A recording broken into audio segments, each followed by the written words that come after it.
everyone! Hey friends! Thanks so much for tuning in to Cook with April on Tasty Tuesday. This is a Cook with Justin edition. I found this awesome recipe in the All Recipes magazine that we get, and it's a Portobello Penne Casserole, and it is absolutely cheesy, delicious, so you have to stay tuned.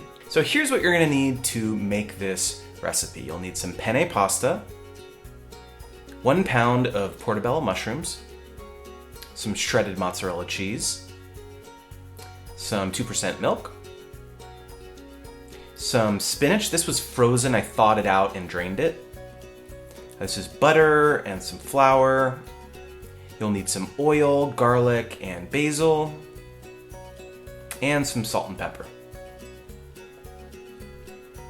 So you're going to boil some water and pour the penne pasta in. Next, you're going to slice up the portobello mushrooms. I cut it lengthwise, and then I also cut it widthwise. So you're going to cook that up for, a couple minutes, maybe 3 to 4 minutes until it's nice and tender.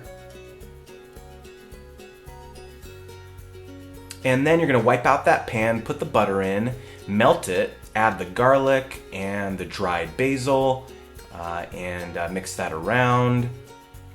And then now you're going to add in the flour.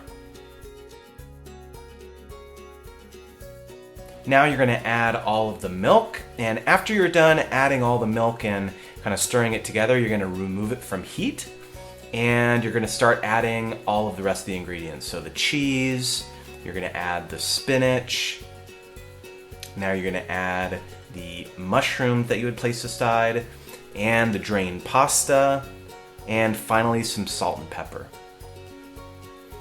Now you just want to combine those together, make sure everything is thoroughly mixed. And you're going to put it in a greased 9x13 casserole dish. Man, that looks so cheesy and delicious. Make sure it's all even.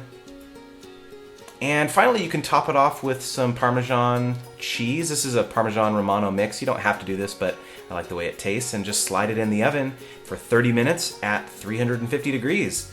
And oh my goodness, this is what it looks like when it comes out. You guys ready to eat? Oh yeah, that is so delicious. All right, it is taste testing time, and I am excited. I love it. I had to get a fork for myself.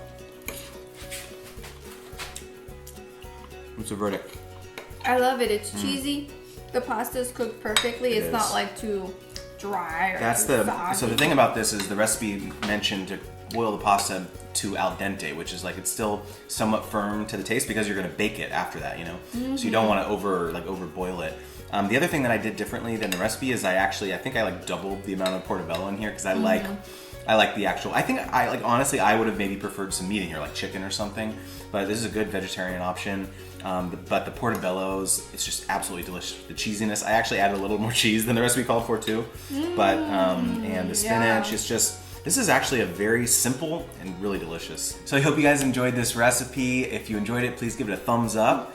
And if you try it out, make sure to tweet us. April is AprilAthena7, and I'm Advice from JM on Twitter. And we'd love you guys to tune in next time. Bye.